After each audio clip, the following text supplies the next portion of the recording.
The Stack. People, Business, Technology. With Dan Tomaszewski of Everything MSP.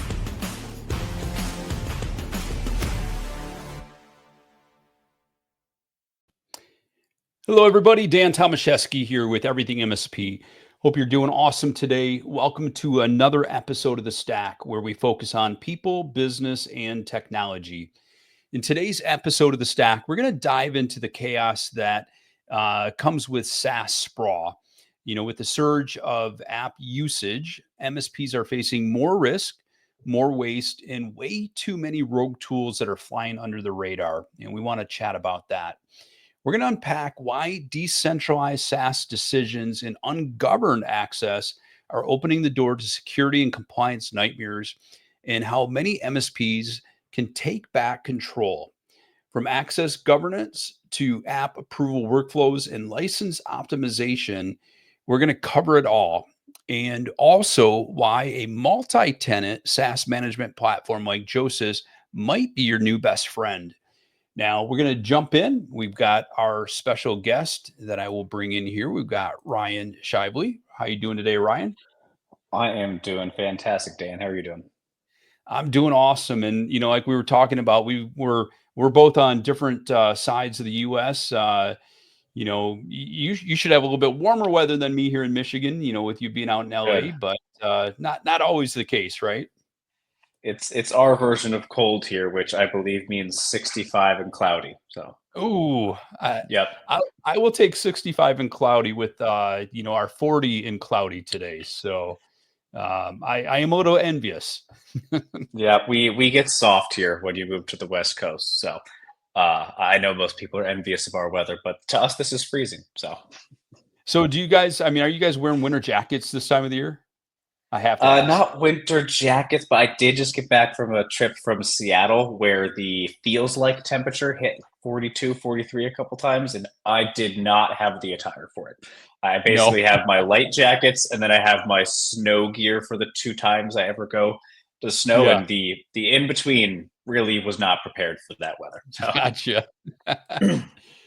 Well, we all choose to live where we live, and you know, I mean, some of us make bad decisions, like living in Michigan, which is beautiful during the summer, but not so great this time of year. So, uh, but I you thank know, my grandparents on that one for moving west a long, long, long time ago. So yeah, they helped that cause a little bit there.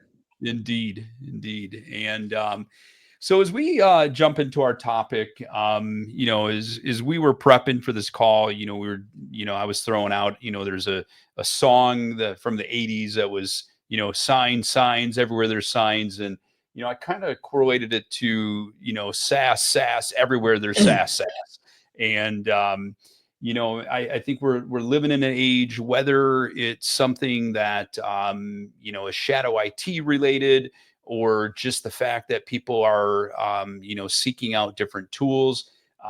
There are tons of SaaS applications out there, and often an MSP in often the management and the leadership team within a client organization aren't aware of these tools that are out there, right? And that Mhm. becomes a problem. Yeah, I mean, almost every day, I get on the phone with folks that are, telling me stories about how, someone went and requested access to IT for software that they had no idea existed, or Yeah. finance comes to them and asks, "Why are we spending money on this?" And that they had no clue that this was even a tool that was on the radar. So a lot of challenges that have kind of come from SaaS just being unbelievably easy to procure. A lot of great things about it. Makes businesses able to be agile and solve kind of problems really quickly with acquiring software. But the chaos of managing it is really catching up with a lot of organizations today. Yeah, and there, you know, incredible, you know, risk associated with that for organizations. You know, just from a compliance perspective, we're also looking at, you know, possible cost waste, because, you know, a lot of times I think, you know, we take a look at just, let's just say 365 as an example. I mean, there's so Microsoft 365, there are so many tools available, And sometimes, you run into an organization and, you see them using Dropbox, or you see them using, some type of, other application that, is already available within 365 where they could save money. And I mean, that can become a nightmare from that angle. Perfect use case. That's I would say double use case. One from a cost thing, redundancy, using tools that can already be solved by tools you have within the stack today. The other thing is, you've got your own tools that you have for document storage and things like that. You don't want people procuring other tools on an individual contract where you don't have the same legal agreements that you would have with a more enterprise vendor, especially for Yeah. things that you're putting company documents and things like that in. So a lot of different areas where that piece hits home for folks. You purchase these enterprise-wide tools for a reason, to enable your team to functionally use these for their business, but also for the protections you have with those enterprise agreements you have with those vendors that you don't have when people are using stuff on their own.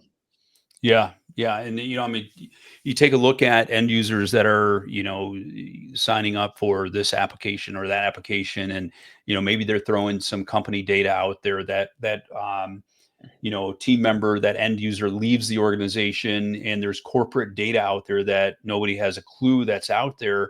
And, maybe that particular vendor is breached. And then all of a sudden, we're taking a look at, an incident that, is putting the organization at severe risk. Yeah, absolutely.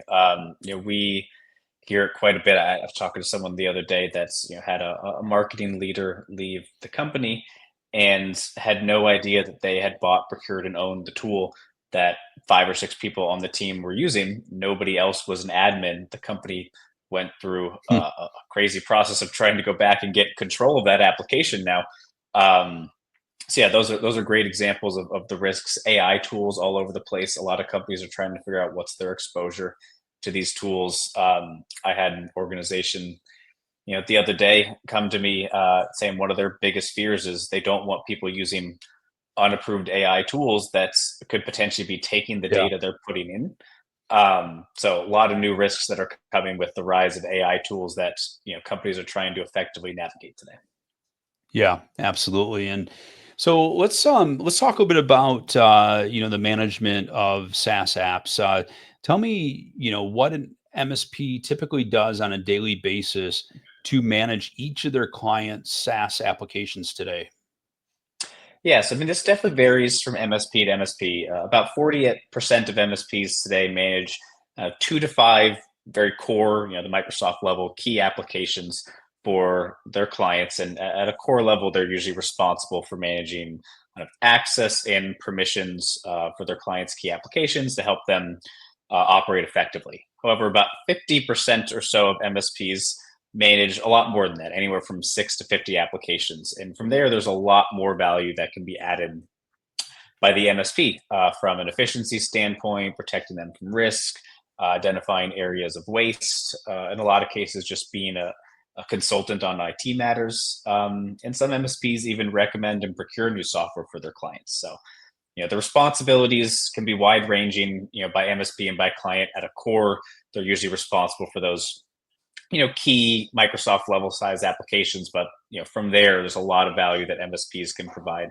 out there, and we're looking to help MSPs, help them provide even more value for their clients to drive more value opportunities, as well as help them acquire new clients.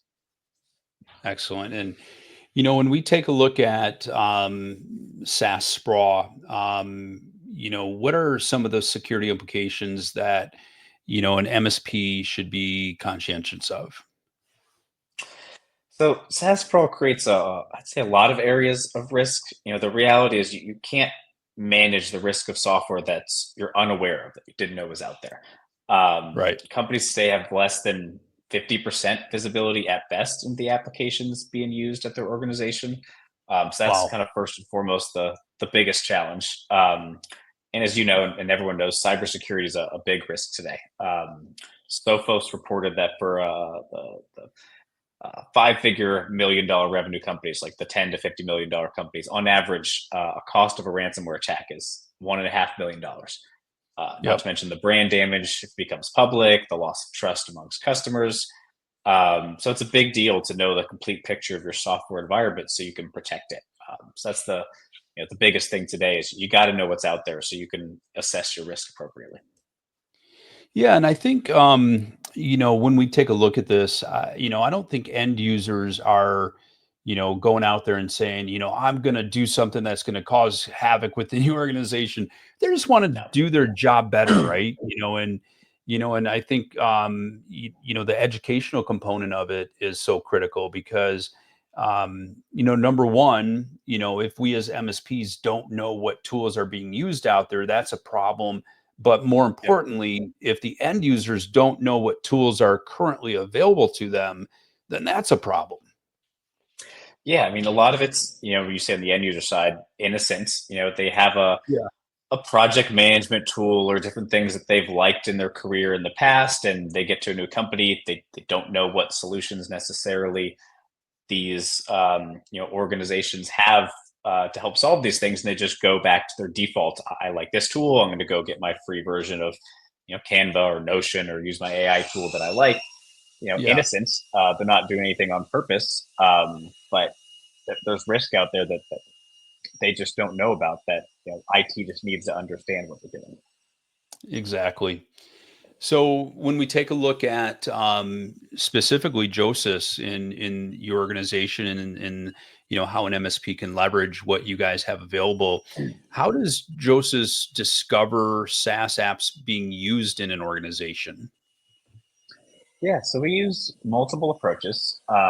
We start by ingesting audit logs from an end client's IDP, whether that's Google Workspace or M365. We'll also pull in single sign-on data to get usage from those areas. But on top of that, we'll push out browser extensions to all of their users' browsers that is designed to pick up when any SaaS-based software applications are being used. A big thing for us is we are purely focused on picking up potential software applications. We're not looking to spy on folks, catch when they're using ESPN or shopping apps and things like that. It's purely primarily focused on, hey, what are the business related software applications that are out there that helps you assess your risk. So those sources combined gets us a really clear picture on software usage throughout a company, enables them to categorize these, label them to better manage what software they deem to be approved software, unapproved software, as well as software that they want to review and investigate further. And we have tools within our platform to help them investigate what people are actually doing with these applications once they pick up that usage to begin with.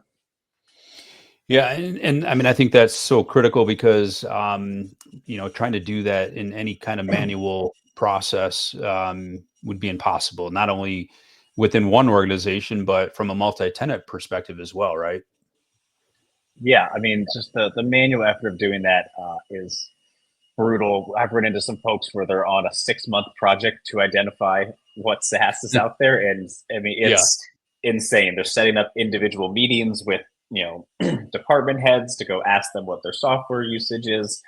Uh, a lot of times they don't even know all of it, or they only maybe count the ones that they're spending money on, and it's just completely inaccurate. Again, not to their fault, but they're just remembering maybe the ones they're using on a daily yeah, basis. And then it's also outdated. We're talking about months to go do this process.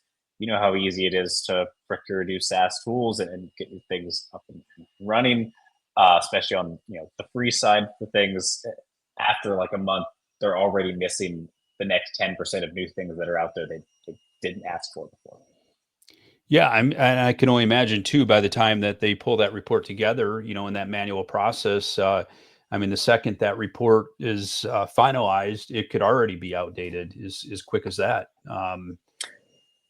Yep, it's outdated, and it just requires so much manual effort to upkeep. Someone's got to go in every week when they find out new stuff that's out there or changes and update that process. And it's just not really feasible for a company, especially once you get of any real a substantial size, to be able to actually do that manually with a level of accuracy. Yeah. One as we're talking about this, I'm just thinking through, some of the use cases from a perspective of, obviously like for existing clients, right?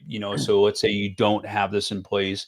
I can completely understand where, you put this in place, you identify what SaaS apps are being used out there, and then, you do any kind of, discussion based on that. But how about, the onboarding process, but also let's talk pre-sales. Are you seeing this used in a pre-sale fashion, in identifying strengths and weaknesses in an organization prior to them becoming a client? Yeah, absolutely. We run kind of almost what we call like a SaaS audit process for folks Hmm. to get them essentially understanding like what is the scope of the SaaS at their organization. It's pretty easy for us to get up and running within Joseph that really identifies the scope of the problem. So we'll do that to essentially enable customers to see customers and MSPs as well for their clients. To see where there's kind of knowledge gaps in what they thought they had compared to what they do have. Almost every time we'll do one of these SaaS audits, people will find users that have access to software that shouldn't, people that have admin credentials for things that shouldn't, an old contractor that is still in their CRM that they haven't been working with for 6 months or a year. And it Mm, really just helps them visualize the types of kind of risks and problems that not knowing about their or not having visibility into their SaaS environment provides. And so we'll do that in most engagements. Is we'll do essentially a small SaaS audit that we can do with Joseph pretty quickly to help them identify the scope of what their environment looks like. okay. So of course we can't, have a podcast without bringing up the term AI, because, Nope, nope. Podcast. You it's can't go through a dinner without AI coming up. So right, exactly. So when we think about AI and automation, how are you guys using both of those to help MSPs in the process of creating efficiencies and increasing efficiencies? yeah, it's all about taking away those manual processes, the always yes, the always no processes. So, for example, we're have workflow automations, built out that you can create where you can create a set of like almost if then statements. If someone doesn't use software in 60 days, they automatically get sent a survey questionnaire asking if they still need access to this software. If they don't Mm, respond to that, they can automatically get removed. So you can create policies at your company of, hey, if you don't use software, you don't get to keep that paid license anymore. right. Kind of set it and forget it. Other tasks of utilizing Josephus, we're developing contract ingestion kind of process through AI to automatically get all the relevant contract details within our platform. Right now we're providing incredible insights into how your software is being used, but now if we can take the manual effort and automate all of the relevant contract details you'd want to compare that to, what license types you have, when your contract expires, who owns the applications, how much spend there is, to help you get that not just inside picture, but hey, like how much money are we really wasting on this software with all of these 40 users not using this. Right. um, so those are great ways of using AI, and some things that we've got planned for the future that are, pretty exciting. Think about things like using AI to help MSPs create like suggested application portfolios for people based on their roles and apps. So we'll be integrated with the company system. We'll see that I'm based in California. I'm on HR. I go look at all the other people that have similar profiles to those attributes at my level, and we'll be able to create almost like a custom suggested application profile for someone in that role. So if a new person comes in to that team, we've already got this suggested profile of applications they should have that the MSP directly through Joseph can go put right into the onboarding process for them.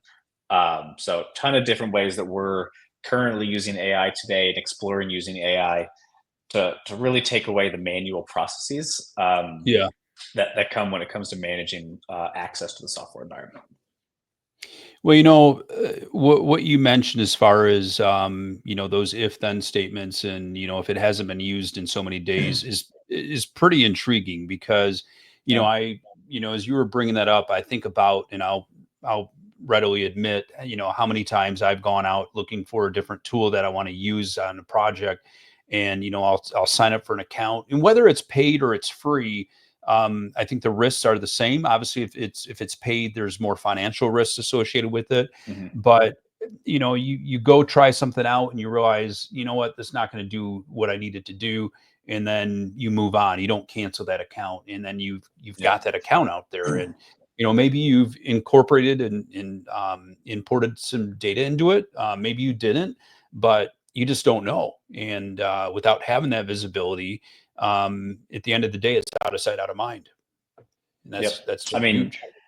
I think everyone listening to this has probably had this personally happen to them, where some sort of renewal-based maybe TV service or thing that they haven't used in Right. months, all of a sudden it's like, oh wow, how much did we spend on Hulu plus Extra plus, on there that they Yeah. haven't used in a few months. So it happens in people's personal lives when it's just them. It Oh yeah. absolutely happens on the corporate level for sure. So Yeah. Oh, I'll be the first to admit that too, even at the personal level. I mean, I was recently doing that, going through and just taking a look at some of those monthly expenses. And I said to my wife, I'm like, hey, what is this? What is this? What is this?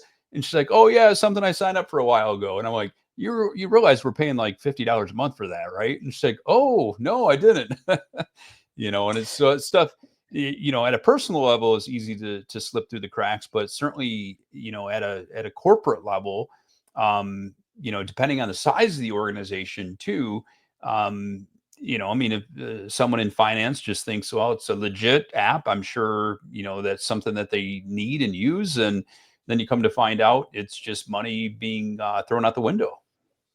yep. It's also just not their main job to go focus on these things. So it's usually, something that kind of ad hoc they'll go look into, and just by doing that, you're missing, multiple opportunities to catch it earlier where you could save money, reduce risk on areas like that. So Yeah. uh, we're really trying to make it simplify the process to help people manage these things so they don't have to go out of their way and stop the activities they want to be doing within their organization to try to prevent these issues. So my next question, I know we have answered a little bit of this, but I want to maybe dive a little bit deeper, if you could. How can MSPs use Josys as a value driver with their clients in creating monetization opportunities? Yeah, I mean, we've worked with a lot of MSPs to help them offer new areas of value to their clients that they can monetize. We can provide you know first and foremost helping their clients get that full visibility. So showing comparing what they think they have today to using Joseph to show them full visibility is huge. Almost every client is impressed with that, sees value in that. They can talk with their clients about how they can mitigate risk through that visibility, finding risky applications, identifying unauthorized users that have accessed their core applications. The cost savings piece, basically every company on the planet is going to be intrigued by that piece. They can come in and get Josephus enabled for a client or two and show where there's direct cost savings opportunities they can bring back into their business within 45 minutes. I don't know anyone who's not going to be interested in that. So Yeah. from a commercial standpoint, obviously MSPs do different models. They can roll this into their existing cost structure, or, separately resell this through a reseller model. But what they're really bringing in is providing their clients with better visibility, reducing their risk, and identifying cost savings opportunities that are ways that they can add value to their clients from what they're doing today. Excellent. And so as we begin to wrap things up here, I want to learn a bit more as far as how any of our audience can check you guys out and you know kind of kick the tires and see how it can help them. Yeah, I mean, we offer a trial period. Go to josephus.com. Got the banner right there below. Didn't know Yeah. that one was coming. But you can go to josephus.com. You can sign up for a trial or a demo on the websites. You'll be able to try this out with a couple of clients and see the value for yourselves. Get a full demo of the experience, and we'll be there to help you out along the way. It's a guided trial experience where we'll train you up, show you how to use the platform, show you to get on board, and also give you the tools that you can use to show you how to drive value to your clients as well. That's great. And I think, when we talk about how we differentiate an MSP from, any of the competition out there, it all comes down to the business outcome. And I truly believe that what you guys are providing can help in that area.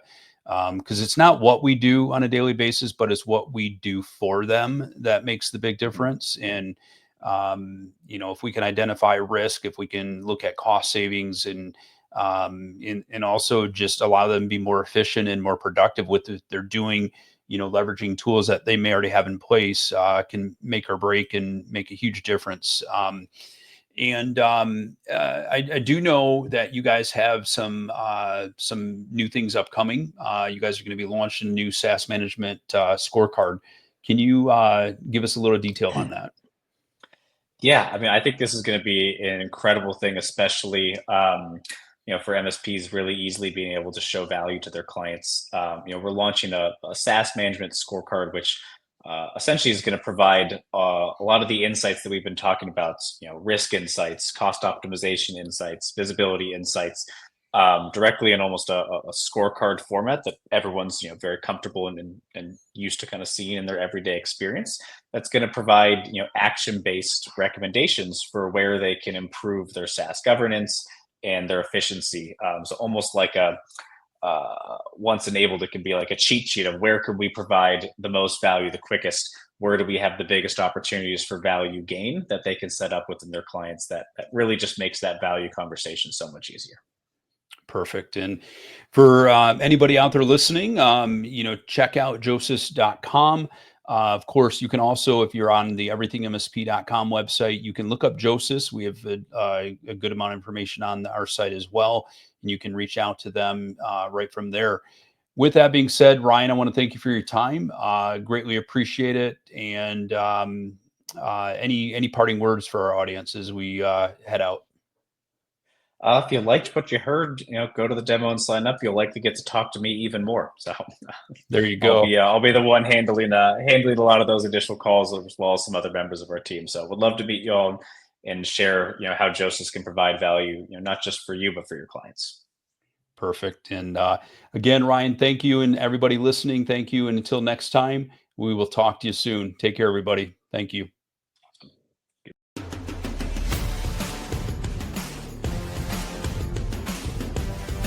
Thank you for listening to The Stack.